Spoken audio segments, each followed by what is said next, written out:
ನಿರ್ಭಯಾ ಪ್ರಕರಣದಿಂದ 12 ವರ್ಷಗಳಾಗಿರಬೇಕು. ಅಂದಿನಿಂದ ಇಂದಿನವರೆಗೂ ಮಹಿಳೆಯರ ಸುರಕ್ಷತೆಯಲ್ಲಿ ವಾಸ್ತವಿಕವಾಗಿ ಎಷ್ಟು ಬದಲಾವಣೆ ಆಗಿದೆ? ಏನೂ ಸಾಧಿಸಲಾಗಿದೆ?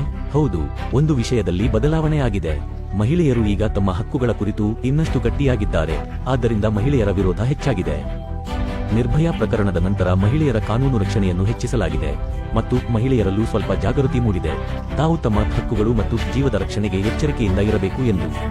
ಪುರುಷರ ಒಂದು ದೊಡ್ಡ ಸಮೂಹವು ಈ ಮಹಿಳೆಯರು ಹೊರಗೆ ಯಾಕೆ ಬರುತ್ತಿದ್ದಾರೆ, ಇವರನ್ನು ಮರಳಿ ಮನೆಗೆ ತಳ್ಳಿ ಎನ್ನುತ್ತಿದ್ದಾರೆ. ಮಹಿಳೆಯರಿಗೆ ಕಾನೂನು ಹಕ್ಕುಗಳನ್ನು ನೀಡುವುದು ಬಹಳ ಮುಖ್ಯವಾಗಿದೆ. ಯಾವ ಸಂಸ್ಥೆಗಳಲ್ಲಿ ಮಹಿಳೆಯರು ಕೆಲಸ ಮಾಡುತ್ತಿದ್ದಾರೋ ಅಲ್ಲಿ ಅವರಿಗೆ ಸುರಕ್ಷಿತ ಪರಿಸರ ಕಲ್ಪಿಸುವುದು ಬಹಳ ಮುಖ್ಯವಾಗಿದೆ. ಆದರೆ ನನಗೆ ಭಯವಿರುವುದು, ನೀವು ಅವರಿಗೆ ಕಾನೂನು ಮತ್ತು ಆರ್ಥಿಕ ಹಕ್ಕುಗಳನ್ನು ನೀಡಿದರೂ, ಕೆಲಸದ ಸ್ಥಳದಲ್ಲಿ ಸುರಕ್ಷಿತ ವಾತಾವರಣ ನಿರ್ಮಿಸಿದರೂ, ಹುಟ್ಟು ಹಾಕಿದ ತೋಳ ಬೇಟೆಯ ಹುಡುಕಾಟದಲ್ಲಿಯೇ ಇರುವುದು.